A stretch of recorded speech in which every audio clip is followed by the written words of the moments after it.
बिस्मिल्लाहिर्रहमानिर्रहीम। आज एक और बड़ा अहम मौजू, एक बड़ा कॉमन सवाल मरीज़ों की जानिब से पूछा जाता है कि डॉक्टर साहब कोई ताकत की गोली लिखते हैं। और ये इवन जवान मरीज़ों के लिए और ख़ास तौर पर उम्र रसीदा मरीज़ों के लिए, उनके जो साथ लोग होते हैं मौजूद, अमूमन उनके बेटे या कोई रिश्तेदार, वो ये कहते हैं कि कोई ताकत की गोली लिख दें। जिस पे मेरा हमेशा ये जवाब होता है कि ये जितनी ताकत की गोलियां हैं, इनकी एज सच ख़ुद कोई इतनी हैसियत नहीं होती। आप इनको ग़िज़ा दें और ग़िज़ा ही ताकत का सही मानों में सरचश्मा है।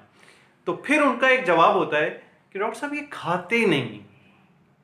उस पे फिर मैं अपना मुशाहिदा बयान करता हूँ कि अक्सर घरों में इन उम्र रसीदा लोगों को अपने साथ खाने पे नहीं बिठाया जाता।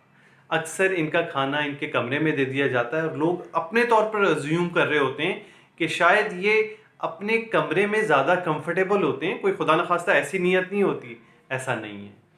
बिल्कुल उसी तरह जैसे हम अपने लिए एक ऐसा माहौल चाहते हैं खाने के लिए, जैसे अक्सर बहुत से लोगों को आदत होती है कि वो अकेला खाना खा ही नहीं पाते और यही 2 या 3 लोगों के साथ होते हैं तो उनकी ग़िज़ा बढ़ जाती है।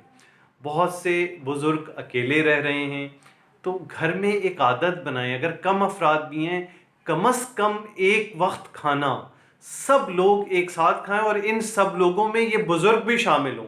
अमूमन अपनी अपनी फैमिली में अपने बीवी बच्चों को तो लेते हैं, अपने माँ बाप शायद हम अपनी फैमिली में नहीं समझते, उनको सेपरेट उनके घर पे उनके कमरे में खाना दे दिया जाता है।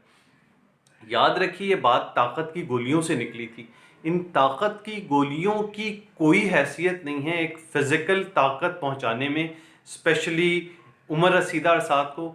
उनको ग़िज़ा चाहिए और ग़िज़ा आपका जो शिकवा होता है कि वो खाते नहीं है, वो ग़िज़ा उसी वक्त खाएंगे जब उनको आप वो माहौल फराहम करेंगे खाने का। यानी खाने के दौरान वो बाकी तमाम लोगों के साथ हों, कुछ बात करें, कुछ खाएं, फिर देखिएगा कि वो कितना खाएंगे और कैसा खाएंगे। और एक और मैं बात बता दूं कि बुज़ुर्ग लोगों में, उम्र रसीदा लोगों में ग़िज़ा का कोई बहुत ज़्यादा परहेज़ नहीं होता। बहुत मोटा मोटा परहेज़ होता है जो डायरेक्ट रिलेटेड हो अलामतों से। उस किस्म की चीज़ों का सिर्फ परहेज़ होता है। उस किस्म का परहेज़ जो किसी यंग आदमी को हम एडवाइस करते हैं ताकि लॉन्ग टर्म बीमारी से बचे, तो वो इनमें नहीं होता, क्योंकि ये अपनी बीमारी गुजार चुके हैं। अब इनका इलाज ज़्यादा अलामतों पर है और इनकी अपनी गुडविल पर है, यानी इनकी लाइफ की फंक्शनल कैपेसिटी, इनकी लाइफ की जो क्वालिटी है वो बस इंप्रूव हो। तो उससे क्या होता है, गैर ज़रूरी पाबंदियां इन पे लगाने से, खाने के हवाले से और दूसरी चीज़ों में, उससे इनकी क्वालिटी ऑफ लाइफ मुतासिर हो जाती है। तो कोई भी ऐसी कतगन या पाबंदी इन पे ना लगाएं जो इनको इनको मॉरली डिप्रेस या इनको एनॉयड कर दे।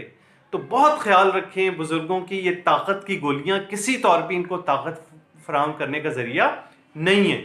उम्मीद है ये छोटा सा मैसेज आपको समझ में आएगा और हम सब इस पर अमल करेंगे। जज़ाकल्लाह।